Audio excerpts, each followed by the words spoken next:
you, or at least I can give the impression that I know you through the way that I interact. When you don't have the opportunity to be physically in the room with your audience, you have to put in extra effort to make sure that they feel connected and engaged with what you're saying. In the video today, it's my aim to ensure that you feel connected and engaged so that you can learn how you keep your audiences connected and engaged as well. I believe that a fantastic example of keeping an online audience engaged was New Zealand Prime Minister Jacinda Ardern during the COVID-19 pandemic. When many world leaders were using traditional televised press conferences to update the country on some of the restrictions and the protocols that were being put in place, Jacinda chose a different approach. Yes, she still did some of the press conferences, but she also leveraged social media in a way that most other world leaders weren't. In particular, she was using a lot of Facebook Live, sometimes giving the government updates through a Facebook Live before the traditional TV channels were getting them. And what was great about this is with a press conference, a lot of it is very staged and orchestrated. So you have the official script, this is what I've got to say for you, and then you take pre-prepared questions from journalists, you from the Telegraph, you from the Mail, you from the Gazette, and it's all quite orchestrated and it lacks a little bit of humanity at times. Through Facebook Live, however, we were often just in the car or in the office, and it felt more like a conversation when Jacinda was talking about the restrictions, talking about the protocols. And what she was also doing was using some interactive techniques to enhance that feeling of being a conversation. And it's some of those interactive techniques that we're going to talk about today. They're quite simple to employ, but a lot of people just simply aren't doing them when they're speaking on camera. They're treating this like it's a monologue. To be or not to be? That is the question. Monologues are for the theatre and Shakespeare. They are not for public speaking or indeed virtual speaking. So you've got to employ these techniques regularly to make your audience feel more engaged, make them feel more connected, because people won't listen to what you have to say until they feel that they can relate to you as a person. And through employing these methods, we're going to improve your relatability, improve your connection, and also improve how much you can help your audience as a result. Alice, Brian, Chris, Derek, Erica. If any of you are watching this, your little ears will have gone up when you heard me say your name. And that's because our name automatically holds a little bit more value for us than anyone else's name. The beauty of speaking online is it's easier to learn someone's name and address them by name. And actually, this is something that now that we've gone back to physical settings a little bit, I've realized how out of practice I've become at learning and remembering people's names. Because online, it's been so easy. When you sit on a Zoom meeting, all of those little boxes have people's names on them. Someone you've never met before, you can instantly start getting on a first name basis with them. Or if you are on some kind of live stream, like a Facebook Live or an IGTV, when people are showing up to view and when they're leaving comments, again, you see their names and you can address them by name. And that little name bias, it makes people sit up and pay attention. It makes them feel that you are focusing on them. You're doing it with everyone, of course, so the jig is up. You're not focusing on them in particular, but using people's names makes it feel like you're giving them that one-to-one attention. And it's easier than ever on virtual. So take the opportunity to use people's names. They're sitting there right in front of you. If you're not using them, it's a missed opportunity.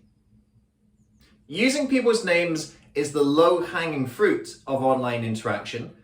Let's go a little bit further up the tree, but still very much in grasp. Asking questions. If you want to create a conversational feel, the easiest way to do that is actually get some interaction back from your audience. asking questions and allowing them to participate and engage in what you're saying. Again, so many presenters get this wrong, not just in the virtual space, but in the physical space as well.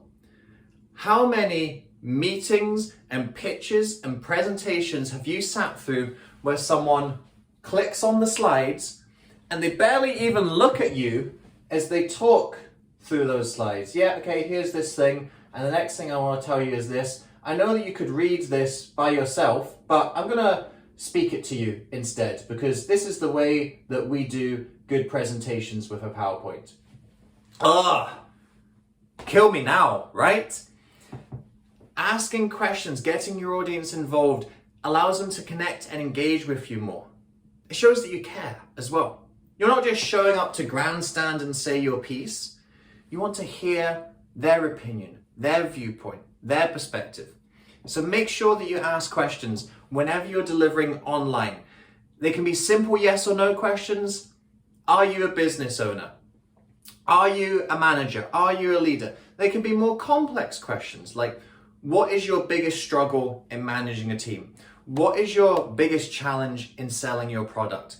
Scattering these types of questions throughout your online speaking will get your audience involved, get them more connected, and make them feel like you're there to have a conversation with them, rather than just there to Shakespeare theatrically at them. What I've got for you here is not Shakespeare, but it's pretty damn close. It's the Shakespeare of virtual speaking, if you like. This is my book, The Virtual Speaker's Revolution. I wrote this to give people the training and skills required to communicate and connect effectively in the new online and hybrid workplaces and situations that we find ourselves in.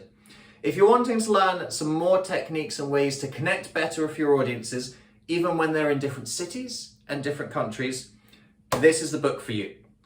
This is a #1 bestseller on Amazon in its category. It's in ebook, paperback, audiobook, any version that you like to consume your books in, it's there for you. The link is in the description below. Click that link, whatever your preferred version, go and grab it, get some more interaction skills. I'm going to give you one more bonus skill before you go and buy the book in this video. What I've given you so far in this video are some of the basic fundamentals of how you create more interaction. Addressing people by name, asking them questions. If you just do that, you'll actually be a lot more engaging and interactive than many online speakers out there. But what I want to do is challenge you to get more creative. Think, okay, how can I just get a little bit more than just a bit of an arbitrary back and forth? Yes, Sandra, what's your question? Jonathan, I can see that that's a tough challenge in your business. Let's go a little bit beyond that. Getting creative means doing things like getting people in breakout rooms, having them discuss a concept or an idea with each other. It means having practical activities. So something that I do in most of my sessions is I actually get people up onto camera and I give them a prompt and they actually speak. They practice the technique we've been talking about. They employ the concept or the strategy that we've been covering, getting them to actually put those skills into action. You can do quizzes, you can do games. There's all sorts of things you can integrate with the online experience to make it much more playful, much more exciting. Really, the world is your oyster here. Looking at your subject of expertise, how can you get creative and really bring that to life? What's a unique angle you can approach this particular subject from? A lot of people say that online speaking is more restrictive. It restricts some things. But I think that there is this mental block that online speaking means you can't have fun, you can't be engaging, you can't be interactive.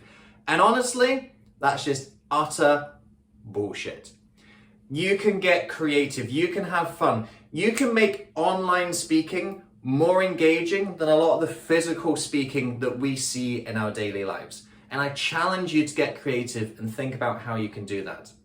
Because ultimately, when you're able to connect and engage with an audience, then they are eating the low-hanging fruit right out of your hand. Whatever you've got to say, whatever you've got to install in them, they are fertile ground for spreading those seeds. And that's what we really want. We want our audience to take on what we're saying. We want them to implement what we're saying. You reap what you sow. And I'm going to finish off with the plant metaphors here for today. I hope these strategies help you keep your audience engaged. And let's face it, they clearly work because you watched the end of this video.